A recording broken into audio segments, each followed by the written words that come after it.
The thoughts, views, and opinions expressed on the Canna Connect show belong solely to the individuals and do not reflect those of Canna Connect and its affiliates, sponsors, or partners.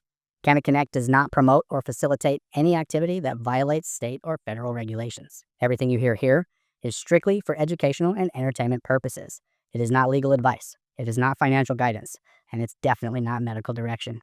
Seriously, don't take our word for it.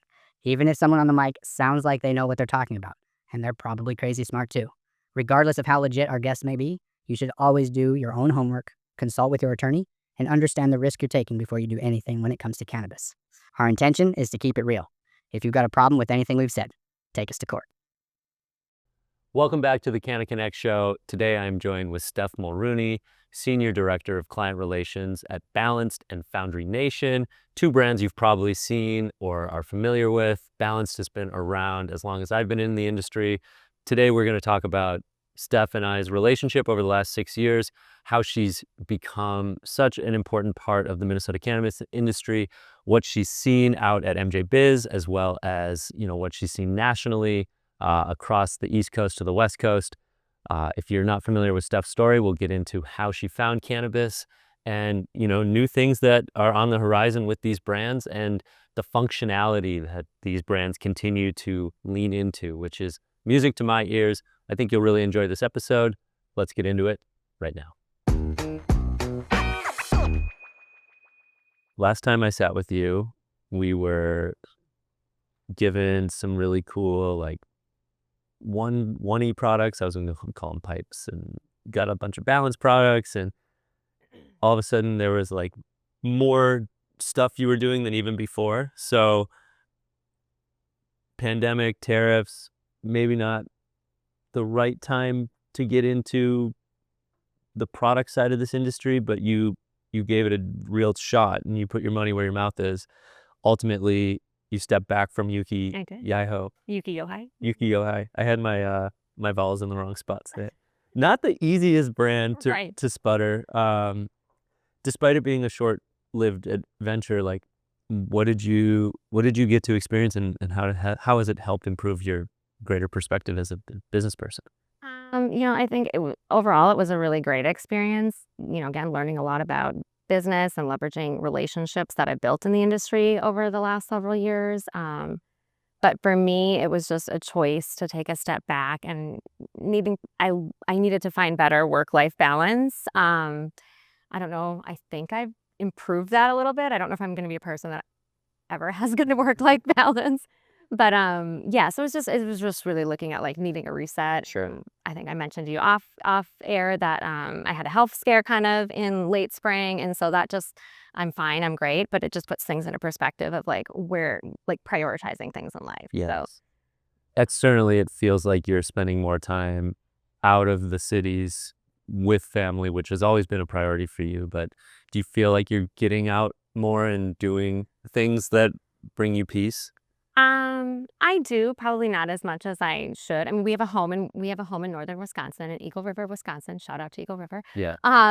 But yeah, so I do try to spend time there, especially in the summer with the family when it's not a lake, it's in the woods. We have no neighbors and it's beautiful. So, but I also work from there too. So I'm, but bring it with you. Yes, I do.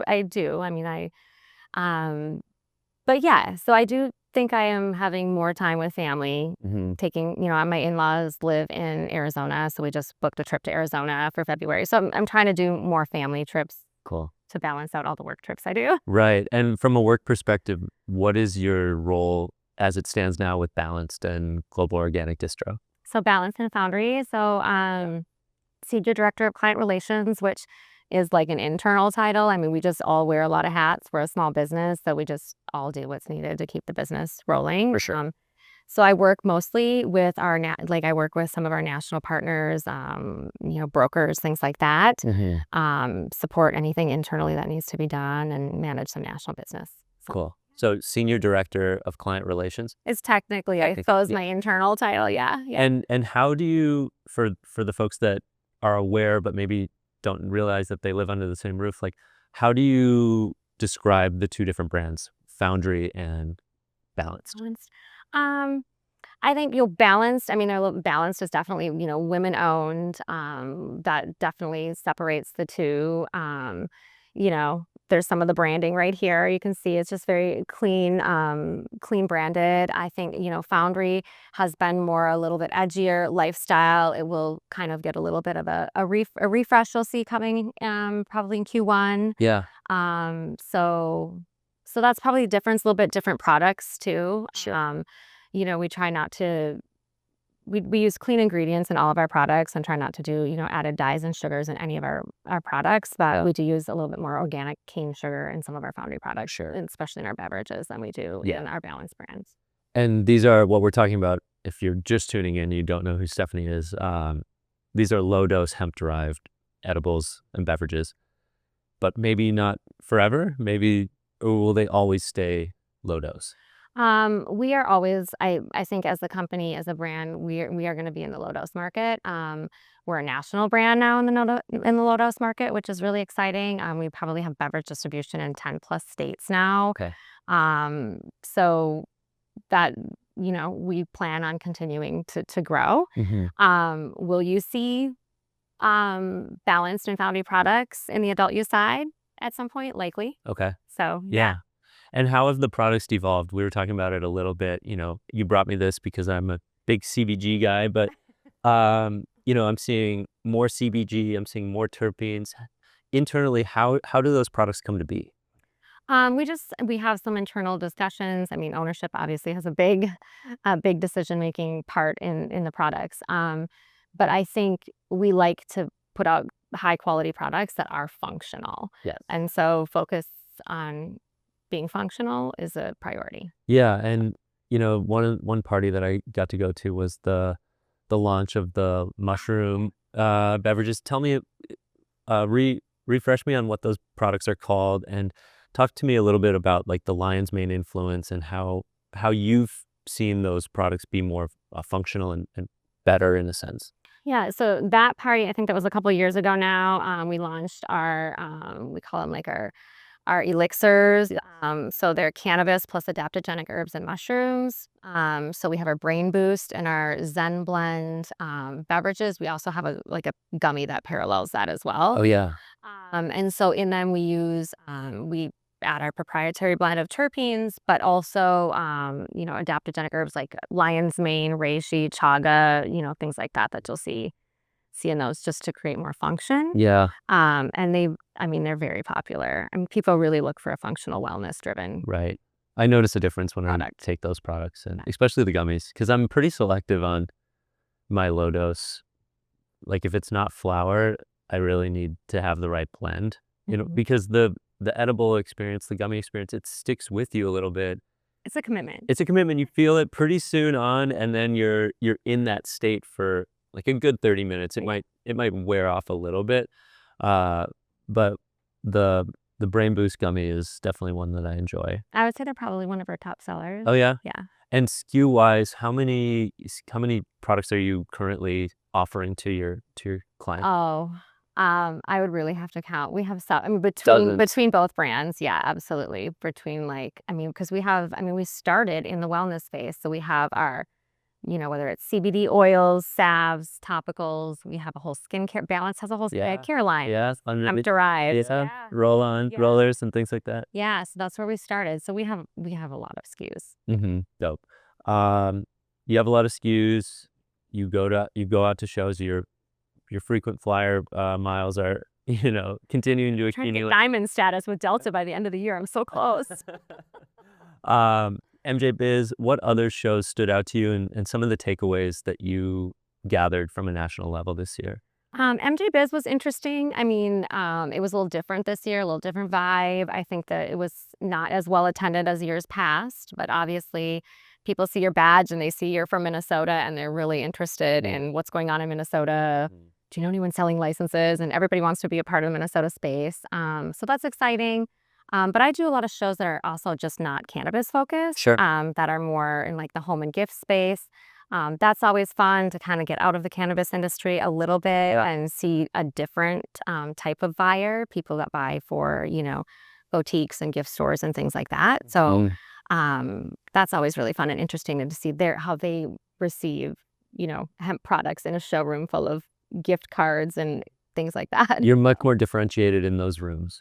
Yeah, Right. That's right. cool. Yeah, we definitely stand out in a showroom full of, gift products, right? But you have to be pretty in order to be in Right, those rooms. Yeah. right. I mean, that's awesome. And that's been the case for years. That's not like a new, I mean, it's going, but like like I said, more of a lifestyle brand is how I see Balanced. Very artistic driven and intentional.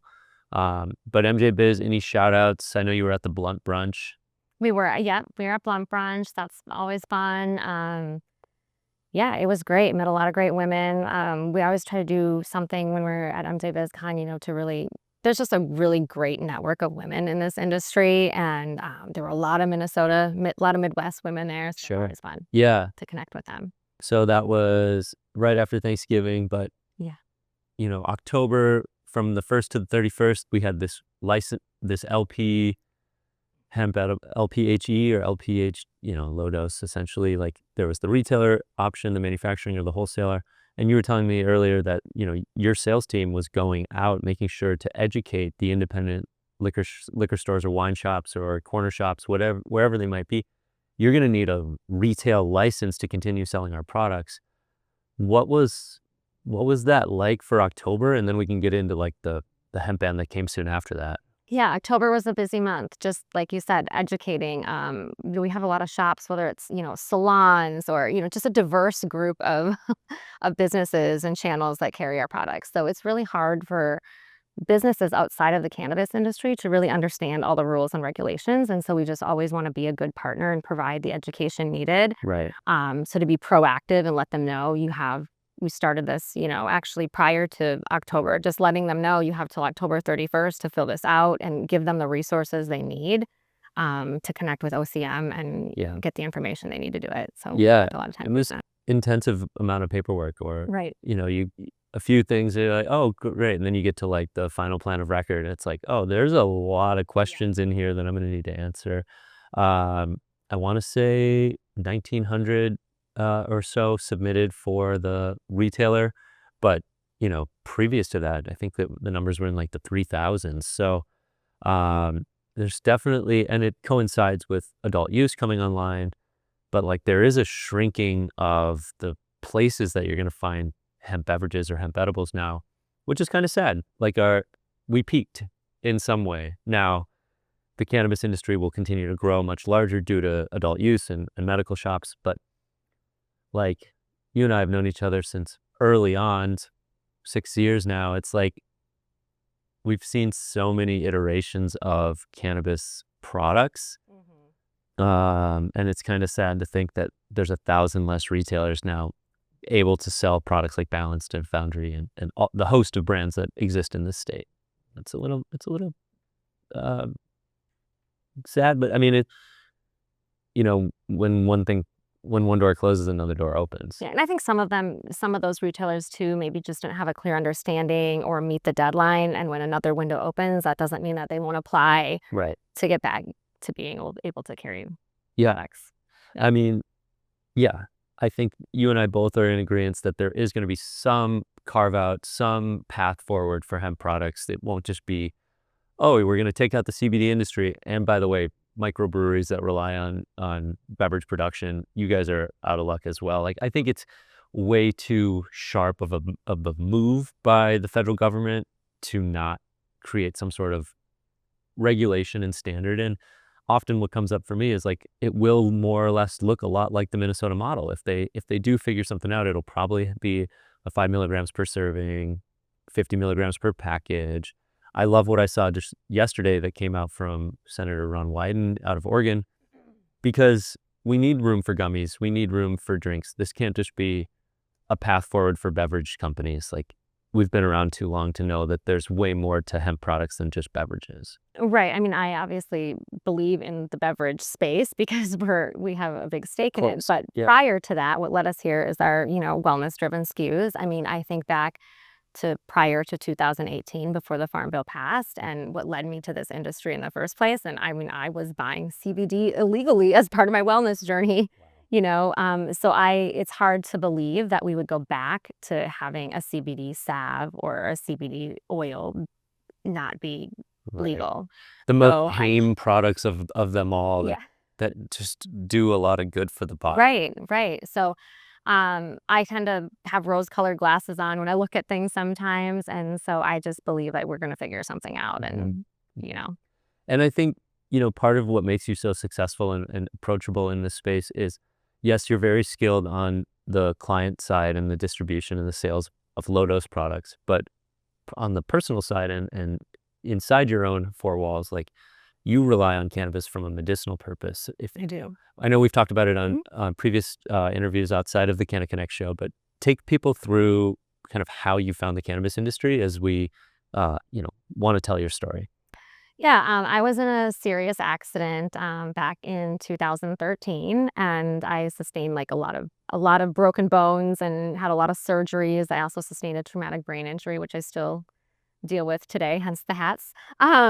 Helps protect the light and the headaches a little bit. But so that's what led me to cannabis. I was prescribed through all my surgeries and things like that. I was prescribed a lot of narcotics, which I've never been a fan of. And so I was just looking for alternatives. I had, almost 3 years of this ongoing surgery and being out of work and dealing with that stuff. So I found cannabis was like, my way. At the time, I think it was 2016 when chronic pain was introduced as a condition that was accepted into the medical cannabis program. Okay. And so I was very fortunate that I had a provider at my pain clinic that encouraged me to be a part of the program. And I was really nervous at the time. It's not that I was opposed to cannabis. I had used it socially, but I was still out on benefits from my previous employer, and I didn't want to like rock the boat there. But Right. then I finally decided she encouraged me, and I jumped on it and I tried it and I never looked back. And then I was reading about CBD and all these other things that could help with inflammation. Yeah. So that was the path that I took, that and yoga. So Well, how's your yoga practice? needs a little improvement right now with that work-life balance. Yeah. But it's still there, but it needs a little improvement. Yeah, I if only more companies just had a yoga studio inside of their four walls. Yeah, that would. Put a yoga mat in my office or something like that. Yeah. Take me through the modalities. You've been a cannabis user medicinally now for over 12 years. Like, I know what works for you now, but like how much experimentation did you have to do? Do you continue to do when it comes to finding what works best for you? Yeah, I've done a lot of experimentation with cannabis over the last several years. Because I think like with cannabis, in order to find what works for you, the only way to figure it out is by experimentation. There's no like certain dose that is like my dose and my way is my methods aren't, might necessarily not be your dose and methods. It's individual. So it's individual. It's different for everybody. I love beverages as an option. Yeah. Also, I don't drink alcohol because I realized that wasn't beneficial to my inflammation issues. No. So I rely on cannabis beverages a lot. I also, I do like flower. Yeah. And I like to experiment with different strains and find different strains for different things. So those are probably my two go-tos. Also topicals. I use topicals a lot. With Pain THC, with Yeah. THC tell. I use our Balance Yeah. CBD salve is probably like my favorite Sure. topical. It's beat out like for me any topical I bought in the dispensary, and I've tried a lot of them. Yeah. So yeah. If you could talk to the team about maybe making like a quart size, A 5-gallon pail. that way I'll never run out of it. No, but it's so real, like on the neck, on the knees, on the hips, When I travel with it, I have one in my bag when I travel all the time, just to manage all the things. It goes a long way. And like, not to harp on it, but like, given how long you've been with Balance and Foundry and understanding what's legal, what's not legal, even the hearing yesterday as far as like online sales or not online sales. So like, I wish they would be a little less restrictive when it comes to the lotions and the salves and like the stuff that's not going to get you high. So why are you worried about it? What are we doing? Because we've lost some of the selection that we had in like For sure. the wild, wild west of Minnesota hemp. And sure, it's more accessible now than ever. You can find beverages at Target in the Twin Cities, but that's always kind of my one like axe to pick is like, I miss the CBG vapes. I miss some of the super strength topicals and things like that. And then on the medical side, granted, it's very limited right now. You're seeing like a 100 to 100 ratio as their like medical salve. It's like, I'm going to need more milligrams than that, honey. Like, like hook Yeah. it up. I think, we just need to keep advocating for this industry and hope that some of those things will be less restrictive going forward. Yeah. I know you're absolutely right. Like advocacy is huge. Being on the same page, having an industry voice is super important. But as we look ahead to 2026, we'll see municipalities coming online. All of a sudden, you're at like 5 or 6 markets within the market, and I feel like that's going to be really challenging at this capital to find whether it's the home grower's voice, the independent retailer's voice, the medical companies, the tribal businesses. There's so much to this Minnesota market, which is why folks want to get involved, but it's not necessarily going to be easy. So with that being said, if somebody's watching this, wants to get more involved in the Minnesota cannabis industry or cannabis industry at large, and let's choose like a woman, for example, because I know you've mentored a lot of great people inside of the company. What is some of the advice that you give to somebody looking to make more of an impact in the Minnesota cannabis industry? Find ways to connect with people who align with your values and your views. I mean, there's like, if you're a woman, there's the Women's Collective, the Minnesota Women's Collective. That's a great resource that helps support and lift other women.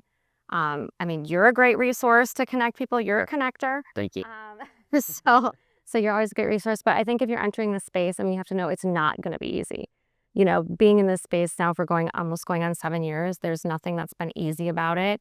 I think usually what led people to this space or what brings people here is they're a survivor, or they're a fighter of some right of their own that brought them here to fight for this industry in the first place. So you just have to, be strong, be able to pivot, be adaptable, and never give up, because I think there's always seems to be a force that wants to push back on this industry, and so we just need to keep working together to move the industry forward. Amazing. Advocating is a big piece of that. Use those adaptogens to be more adaptable. Right, there you go. There we go.